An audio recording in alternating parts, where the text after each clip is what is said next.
지난 한 주간 동안에도 불편하고 힘들었지만 그럼에도 불구하고 우리 구주 예수님과 함께 하신 여러분들 주님의 이름으로 위로하고 축복합니다. 지금은 교회력으로 대림절입니다. 대림절을 대강절이라고도 부릅니다. 10절 부분 앞에 보시면 주 여호와께서 장차 강한 자로 임하실 것이라, 이 말씀대로 메시아를 기다리는 절기인 겁니다. 대림절의 이 핵심은 희망과 기다림입니다. 메시아가 오시기를 소망하며 기다리는 절기인 것이죠. 단테의 신곡에 보면 천국과 지옥을 상세하게 묘사가 됐죠. 먼저 이 지옥에 대해서 묘사를 했습니다. 그 부분을 보면 지옥은 마치 지하 세계에 있는 9층으로 되어 있어서 지하 세계 아래로 내려갈수록 점점 흉측한 형상이 펼쳐집니다. 예수님을 배반한 가룟 유다가 대마왕 루치펠로의 입속에서 짓이겨지고 찢기는 그런 장면부터 시작이 됩니다. 그리고 슬픔으로 가득 찬 모습으로 표현이 됐습니다. 영원히 쉬지 않는 거대한 태풍이 사람들을 집어삼키고 휘두르고 내동댕이 치고 또 악취나는 진흙탕 속에 사람들이 그곳에 처박히고 또 사나운 개가 그 날카로운 이빨로 사람들을 살을 찢어내고 이런 모습으로 형상되어 있죠. 그리고 마지막 부분에 가면 가장 이 햇빛과 가장 먼 곳에, 그 깊은 곳에, 칠흑같이 어둡고 추운 곳에 그 수많은 사람들이 그 밑바닥에서 추위와 얼음 속에 한탄하면서 자신들의 죄를 한탄하고 그 따뜻한 바깥을 바라보고 있는 그런 모습으로 형상이 됐습니다. 단테가 추상하는 지옥의 형상입니다. 생각만 해도 소름이 끼치는 형상이죠. 자, 그런데 이 지옥에 들어가는 하나 문이 있는데 이 문에 이런 글이 써 있습니다. 이 문으로 들어가는 자는 희망을 보려라. 한마디로 지옥이라고 하는 것은 희망이 없는 세상이라는 뜻입니다. 오늘 본문을 보면 이스라엘 백성들이 처한 상황도 이와 같습니다. 바벨론의 포로 속에서 희망이 없는 세상을 살고 있었기 때문이죠. 지금 우리가 사는 세상도 이와 다르지 않을 것 같습니다. 점점 희망을 갖기가 어려워 보이기 때문이죠. 사는 시간이 흐르면 점점 더 내 삶이 나아져야 되는데 오히려 팍팍해지고 있기 때문이죠. 올 초부터 코로나19가 시작이 됐고 지금 끝이 보이지가 않습니다. 많은 사람들이 지쳐있고 젊은이들이 취업을 미루거나 포기하고 있습니다. 많은 가장들이 가게를 닫고 직장을 잃고 삶이 끊임없이 움츠러들고 있습니다. 희망을 갖고 싶지만 희망을 점점 잃어가고 있는 겁니다. 백신이 개발이 되지만 이 백신의 위험성, 두려움도 있습니다. 완벽한 우리의 희망이 되지를 못하고 있는 겁니다. 지금 우리가 희망을 노래하기가 참으로 어려운 시기를 살고 있는 것이죠. 그렇다면 여러분, 우리의 희망을 삼켜가는 이 세상, 그리고 지금 다시 대림절이 찾아왔습니다. 우리가 이 시대, 희망을 잃어버릴 것 같은 이 시대에 맞은 이 대림절, 우리가 기다려야 할 나의 하나님은 어떤 하나님일까? 희망을 갖기가 힘들지만 절망하지 않고 그리고 기다려야 할 하나님이 있습니다. 우리가 어떤 하나님을 이 대림절에 기다려야 하겠습니까? 첫 번째는 나를 위로하시는 하나님을 기다려야 됩니다. 1절 다시 보시면 너희 하나님이 이르시되 너희는 위로하라 내 백성을 위로하라 그랬습니다. 하나님은 나를 위로하시는 존재다 이 말입니다. 본문은 이 이사야 선지자가 이스라엘 민족의 미래를 예언한 내용입니다. 하나님은 이 이스라엘 백성들의 악한 행실을 보고 그들을 바벨론의 포로로 내어주시기로 작정을 했죠. 식민지 지배를 받은 것을 우리 민족도 겪어본 역사입니다. 36년 동안 식민지 지배를 고통스럽게 겪었죠. 그래서 다른 나라의 압제를 받는다는 것이 얼마나 고통스럽고 힘든 것인지 우리 어른들은 뼈저리게 경험을 하셨습니다. 자기를 보호할 정부가 없고 국가가 없고 자 그런 나라의 백성들 억울한 일을 당해도 하소연할 수가 없습니다. 모든 것을 뺏겨도 자기 자식까지도 뺏기면서도 소리조차 지를 수가 없는 것이 식민지 백성의 현실입니다. 하물며 포로 생활은 어떻습니까? 식민지 지배를 받을 때는 그나마 내가 태어난 땅, 국가에서 삽니다. 포로가 됐을 때는 먼 땅으로, 낯선 그 땅으로 끌려가서 낯선 언어, 낯선 사람들, 낯선 문화 속에 내동댕이 쳐지는 겁니다. 그래서 그 고통이 얼마나 심할지 짐작조차 할 수가 없는 겁니다. 더군다나 이 고통이 언제 끝날지 알 수 없을 때, 희망이 보이지 않을 때 이 고통은 더 큰 겁니다. 이스라엘 백성들이 이 처한 상황이 그러했습니다. 그들에게 바벨론의 포로 생활이 끝나지 않을 것 같이 보입니다. 해방의 희망이 보이지가 않는 겁니다. 그래서 그들의 절망은 컸습니다. 그런데 그들을 더 절망시킨 것이 있습니다. 자신들이 이렇게 상태에 빠진 것은 다른 데 원인이 있지 않고 자기 자신들 속에 원인이 있다는 것을 알기 때문이죠. 자신들이 하나님께 불순종을 하는 바람에 지금같이 절망 상태에 빠졌다는 것을 절실하게 그들이 깨닫게 되죠. 그래서 이 고통이 더 깊은 겁니다. 왜 그렇습니까? 오직 하나님만이 자신들을 구원할 수가 있습니다. 그런데 그 하나님에게 자신들이 앞장서서 불순종을 한 겁니다. 그러니 하나님께 구원해달라고 부르짖을 수가 없는 겁니다.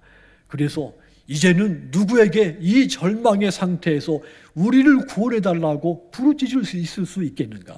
하나님이 아니면 누구도 우리들을 이 바벨론 포로에서 해방시킬 수가 없는데, 그런데 누구에게 우리가 이 애절함을 간구할 것이냐 이 말입니다. 어떤 영웅이 나타나더라도 구원할 수가 없습니다. 과거 이집트에서 해방될 때도 모세를 통해 해방 역사가 이루어졌지만, 그러나 그것도 모세가 행한 것이 아니라 하나님이 행하신 역사였습니다. 이번에도 하나님이 구원해 주셔야 되는데 하나님께 구원해 달라고 부르짖을 수가 없는 겁니다. 하나님 앞에 불순종을 했기 때문에 말이죠. 이 같은 사실 때문에 이 백성들은 더 그 고통이 갑절로 크게 느껴진 겁니다. 하지만 여러분, 하나님은 자기 백성을 징계하시지만 동시에 결코 버리거나 떠나지 않는 분입니다. 하나님은 이스라엘 백성을 포로로 내어주셨지만 동시에 용서와 치유와 회복을 약속하신 분입니다. 1절 다시 보시면 너희 하나님이 이르시되 너희는 위로하라, 내 백성을 위로하라 그랬습니다. 이스라엘아, 내게 불순종해서 고난과 애통 가운데 빠진 내 백성 이스라엘아, 나 여호와가 용서하겠다. 너희는 나의 위로의 소리를 들으라. 이런 말입니다. 죄를 사해주고 노역의 때를 끝내주시겠다 약속을 하신 겁니다. 그러니 절망하지 말고 희망을 가지고 이겨내라 말씀을 준 겁니다. 성도 여러분, 하나님은 캄캄하고 아무것도 보이지 않는 그곳에 따뜻한 위로로 백성들을 감싸주시는 분입니다. 백성들의 손을 붙잡고 바른 길로 이끌어 주시는 분입니다. 그러니까 하나님은 우리를 위로하시는 분인 겁니다. 이사야서 51장 12절 보시면 이르시되 너희를 위로하는 자 곧 나이니라. 너는 어떠한 자이기에 죽을 사람을 두려워하며 풀같이 될 사람의 아들을 두려워하느냐 그랬습니다. 너희를 위로하는 이는 난데 바로 내가 아니냐. 그런데 죽을 인간을 두려워하며 한가 풀에 지나지 않는 사람의 아들을 두려워하는 너는 도대체 누구냐 이 말입니다. 그러므로 여러분, 전능하신 하나님이 나의 위로자가 되시기 때문에 어떤 것도 두려워할 필요가 없습니다. 하나님의 위로는 모든 두려움을 없애는 위로가 되기 때문입니다. 고린도후서 1장 4절도 보시면 우리의 모든 환난 중에서 우리를 위로하사 우리로 하여금 하나님께 받는 위로로서 모든 환난 중에 있는 자들을 능히 위로하게 하시는 이시로다 그랬습니다. 우리가 온갖 절망스러운 일을 만나고 환난을 당할 때 하나님은 구경만 하고 계시지 않고 우리를 능히 위로해 주신다는 말씀입니다. 이처럼 희망을 잃어가는 세상에서 우리는 하나님의 구원의 약속이 있기 때문에 위로를 받을 수가 있는 겁니다. 하나님만이 저와 여러분의 진정한 위로자십니다. 그러므로 나의 영원하고 진정한 위로자 되시는 그 하나님, 오직 그분만 바라보시고 기다리시기를 주님의 이름으로 부탁을 드립니다. 시편 86편 17절도 보시면 은총의 표적을 내게 보이소서. 그러면 나를 미워하는 그들이 보고 부끄러워하리니 여호와여 주는 나를 돕고, 따라합시다, 위로하는 이신이다. 하나님은 나를 위로하시는 분이라 그랬습니다. 이 시인도 하나님은 나를 돕고 위로하시는 분이라는 것을 깨닫고 고백한 겁니다. 하나님은 우리를 때로는 징계도 하지만 그러나 치유하시고 회복시켜 위로하시는 분입니다. 그러므로 메시아를 기다리시는 이 대림절, 이 대강절에 나를 용서하고 구원하며 회복시켜 나를 위로하신 하나님, 나의 상처를 싸매시고 치유하시고 나의 목자가 되시는 예수 그리스도, 그분을 기다리시는 대림절이 되시기를 주님의 이름으로 부탁을 드립니다. 그리하여 그분의 위로가 여러분의 가정과 또 우리 교회에 가득 넘치게 되기를 주님의 이름으로 축원합니다.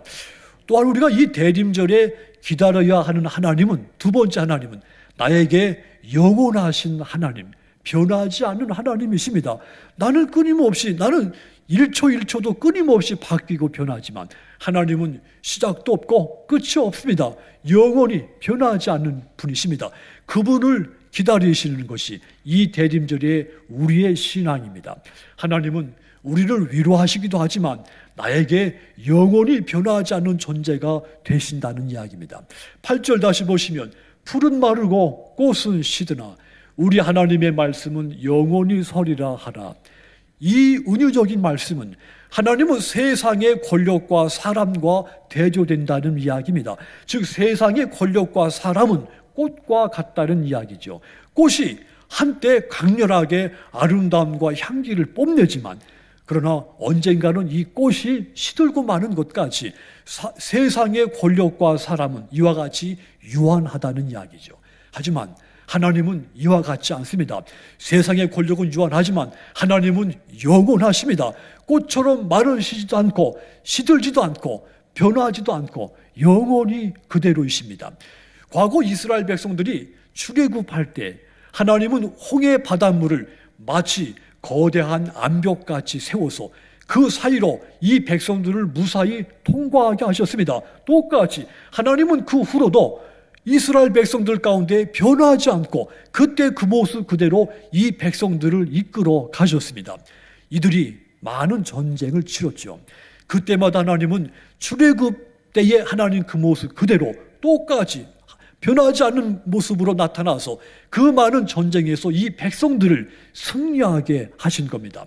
그 하나님은 지금도 변하지 않으시고 영원히 존재하신 자로서 저와 여러분을 고난 가운데 구원하고 계시는 겁니다.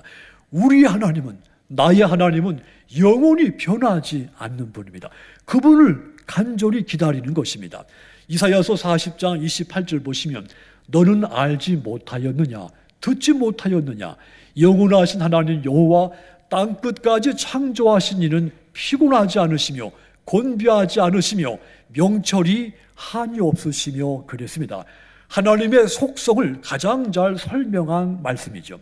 한마디로 하나님은 영원히 변하지 않는 영원 존재자라고 하는 뜻입니다. 그러면서 우리에게 이사야서 40장 29절 이어서 보시면 피곤한 자에게는 능력을 주시며 무능한 자에게는 힘을 더하신다 그랬습니다. 영원하신 그 하나님이 우리가 피곤하고 지쳤을 때 아무것도 할 수 없구나 이렇게 낭망되고 이렇게 나 스스로 자괴감이 들 때 내게 더 큰 힘을 주신다고 약속하셨다 이 말입니다. 그 하나님이 저와 여러분에게 주시는 그 힘을 받은 사람은 마치 독수리가 힘껏 날개를 치며 하늘로 올라가는 것 같이 우리에게는 힘이 생기며 다른 박질에도 곤비하지 않고 걸어가도 피곤하지 않은 하나님의 큰 복을 누리게 될 줄 믿습니다. 사랑하는 성도 여러분, 이처럼 희망을 삼켜버린 세상 속에 살고 있는 우리, 영원하신 하나님이 주시는 새 힘이 간절히 필요한 겁니다. 비록 우리가 살고 있는 세상이 희망을 삼켜가는 것 같은 지옥 같은 세상일지라도 하나님은 우리를 이 상태에 우리를 내버려 두지 않습니다. 하나도 변하지 않으신 모습으로 똑같이 이스라엘 백성들에게 나타나셨던 그분 그 모습 똑같이 나에게 나타나셔서 내 눈물을 친히 닦아주시고 나를 가슴에 품으시고 그 크신 팔로 나를 감싸주실 분이신 겁니다. 10절 다시 보시면 보라 주 여호와께서 장차 강한 자로 임하실 것이요 친히 그의 팔로 다스리실 것이라. 보라 상급이 그에게 있고 보응이 그의 앞에 있으며 그랬습니다. 하나님이 영원히 변하지 않는 하나님이 장차 내게 오셔서 나를 그 크신 팔로 감싸주시겠다 약속하셨습니다. 나를 내 인생을 하나님의 통치 아래 완벽한 통치 아래 두시겠다고 약속을 한 겁니다. 그러므로 우리는 세상의 근심스러운 현실들 바라보지 말고 내게 희망을 주시는 영원한 하나님을 바라보시기를 주님의 이름으로 부탁을 드립니다. 본문 9절 끝부분 다시 보시면 너는 힘써 소리를 높여 두려워하지 말고 소리를 높여 유다의 성읍들에게 이르기를 너희의 하나님을 바라보라 그랬습니다. 이 말씀처럼 변함이 없으신 영원하신 하나님을 바라보시기를 부탁을 드립니다. 그리하여 메시아를 기다리는 이 대림절, 이 강림절에 새 힘과 새 생명력이 넘치시는 여러분들이 다 되시기를 주님의 이름으로 축원합니다. 사랑하는 성도 여러분, 대림절 절기에 우리가 기다려야 할 하나님, 이렇듯 나를 위로하신 하나님, 내게 영원한 존재자가 되시는 하나님이라고 했습니다. 그렇다면 여러분, 이제 우리가 그 하나님께 어떻게 해야 되겠습니까? 어떻게 그 하나님을 우리가 기다려야 하겠습니까? 3절 다시 보시면 외치는 자의 소리여 이르되 너희는 광야에서 여호와의 길을 예비하라 사막에서 우리 하나님의 대로를 평탄하게 하라 했습니다. 한 소리가 크게 나는데 광야에 주께서 오실 길을 닦아라, 사막에 우리의 하나님께서 오실 큰 길을 곧게 내어라. 한마디로 너희는 다만 여호와의 길을 예비하라 그랬습니다. 광야는 이스라엘 백성들에게 출애굽을 끊임없이 떠올리게 하는 단어입니다. 이 백성들이 광야하면 누구든지 막론하고 이집트를 탈출해서 거친 광야를 지나왔던 것을 생생하게 기억을 하게 되죠. 과거 이집트에 종살이하던 이스라엘 모습은 바벨론의 포로가 된 모습과 서로 겹쳐져 있습니다. 하나님은 분명히 모세를 통해 이집트로부터 이 이스라엘 백성들을 해방시키며 위로하셨습니다. 기적과 이적을 통해 구원을 이루셨습니다. 이제는 그 하나님이 이스라엘 백성들을 이 바벨론의 포로에서 구원하실 차례입니다. 이 약속은 이미 약속된 주어진 약속이죠. 그런데 한 가지 조건이 있었습니다. 여호와의 길을 예비하는 겁니다. 너희를 구원하실 여호와의 길을 예비하라 그랬습니다. 마태복음 25장 10절 보시면 그들이 사러 간 사이에 신랑이 오므로 준비하였던 자들은 함께 혼인잔치에 들어가고 문은 닫힌지라.